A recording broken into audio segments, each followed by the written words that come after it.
What is the chattering monkey? It's the simple idea that you might think you're living in one world, but you're simultaneously existing in two worlds.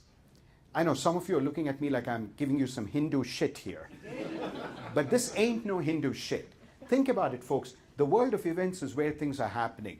But you don't live in the world of events for very long. The moment something happens, you retreat into another world called the world of the chattering monkey. What is the world of the chattering monkey, and why monkey?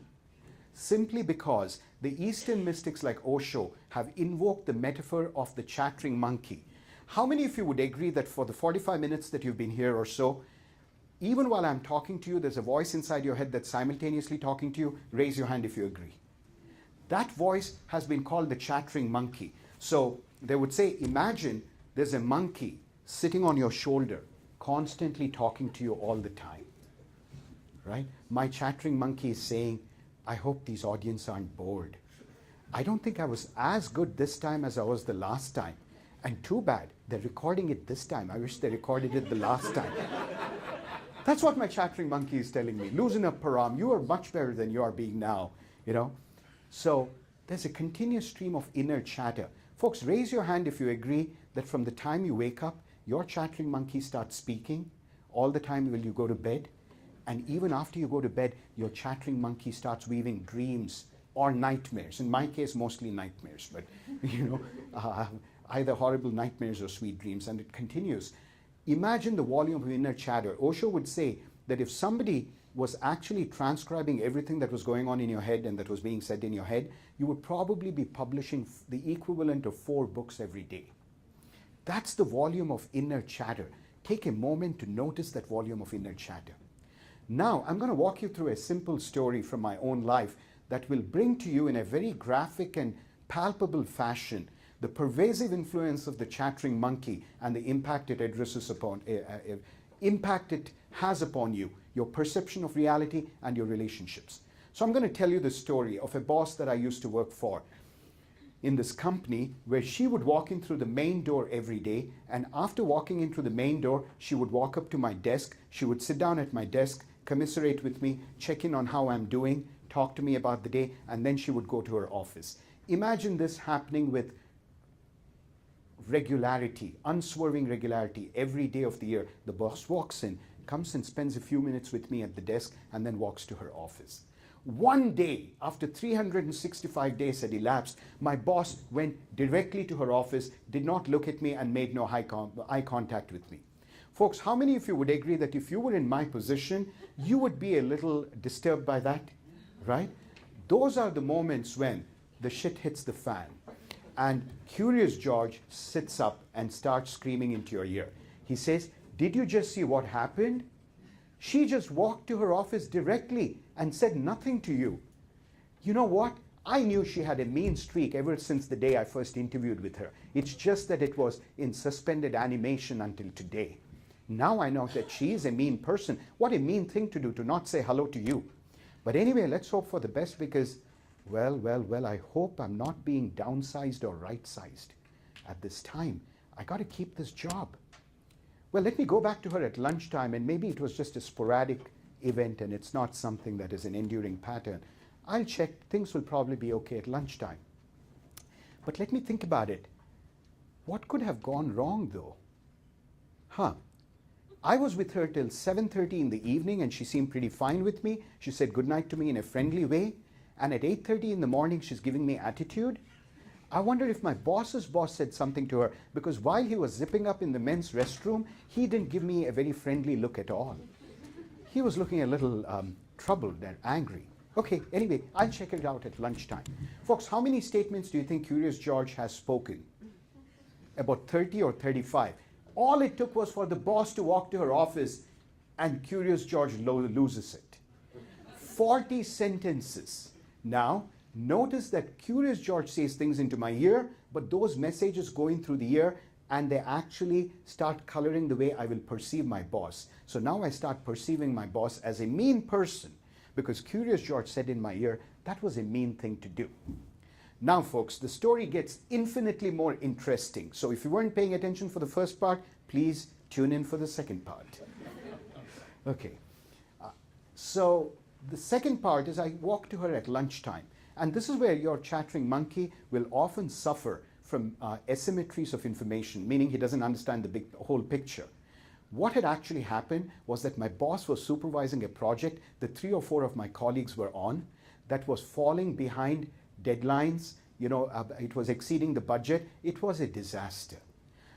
Her boss had admonished her severely for the failure to complete the project on time. So when she walked into the office, she was stressed out. Her boss had yelled at her on the Bluetooth.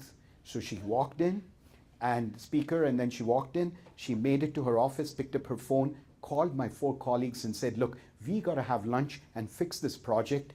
The boss is really mad about this. Now, that's what she did. So what did she do? When I go to her at lunchtime, I see that she's leaving with 4 of my colleagues to lunch. Why didn't she invite me? Because I was not on the project. So she didn't come to me and say, Param, I'm going to be humiliating your 4 colleagues over lunch. You want to come and enjoy yourself, watching them be humiliated? No. Rather discreetly, she just took off.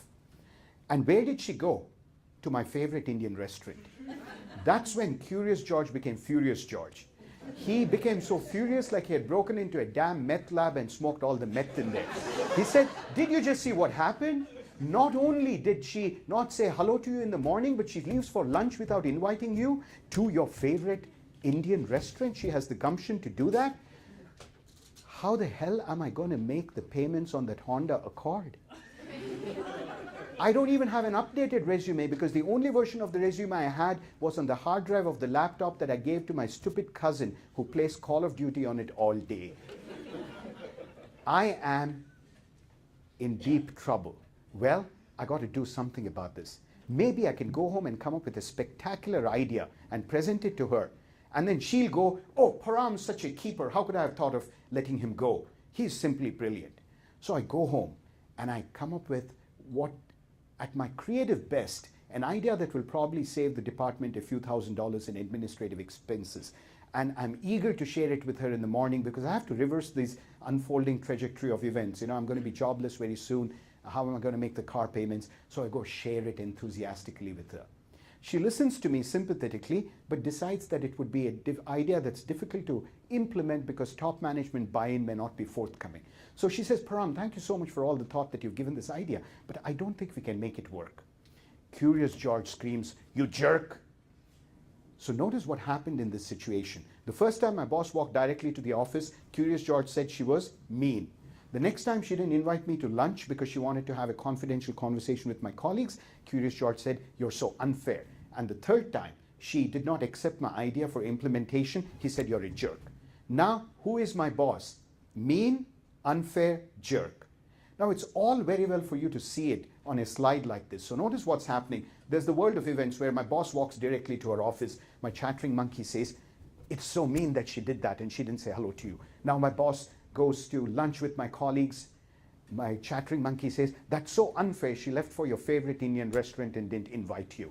And then the last thing that happened is she doesn't think my idea will work. She says, I don't think it'll succeed. And Curious George says, you are one hell of a jerk. My boss is a mean, unfair jerk. And each of these auditory whisperings have now become a perceptual filter through which I see my boss. And I'm going to use the frames to describe the framing because that's how I see my boss.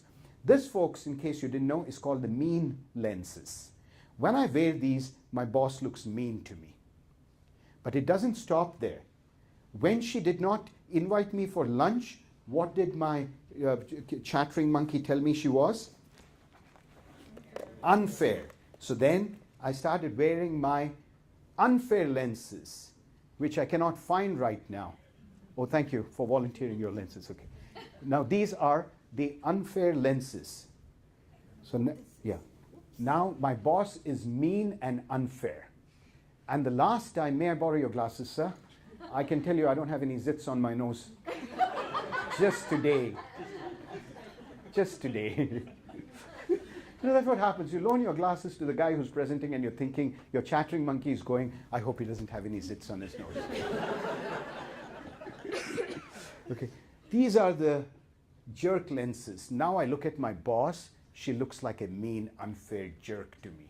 Through 3 layers of lenses, I have figured out my boss. She's a mean, unfair jerk. Now, Raluca, imagine you're my boss. I'm drinking water by the water fountain, and you wonder, Param's been giving me so much attitude lately. I wonder what's wrong with him. Let me see if I can greet him in a friendly way and see what kind of a reaction I get. So with all the capacity for affection you can muster up, greet me in a very friendly and loud way, Raluca. Hi, Param. Hi, Raluca. You mean unfair jerk. How many of you can tell that I can't see Raluca anymore? Raise your hand. Folks, I can't even see you raising your hand anymore, so forget it. But all of a sudden, I've created my boss as a mean, unfair jerk. Now, this is a very predictable course of events. Within a few months, she's going to try to see if she can win me over, re-establish a normal relationship. But consistently, she's frustrated. She's running up against a wall. I'm giving her more and more attitude. Eventually, she starts wearing 3 pairs of lenses. You have 2 individuals looking at each other through 3 pairs of lenses based on what their chattering monkeys have whispered to them. So she is a mean, unfair jerk, and to her, I'm a mean, unfair jerk. And the relationship goes downhill.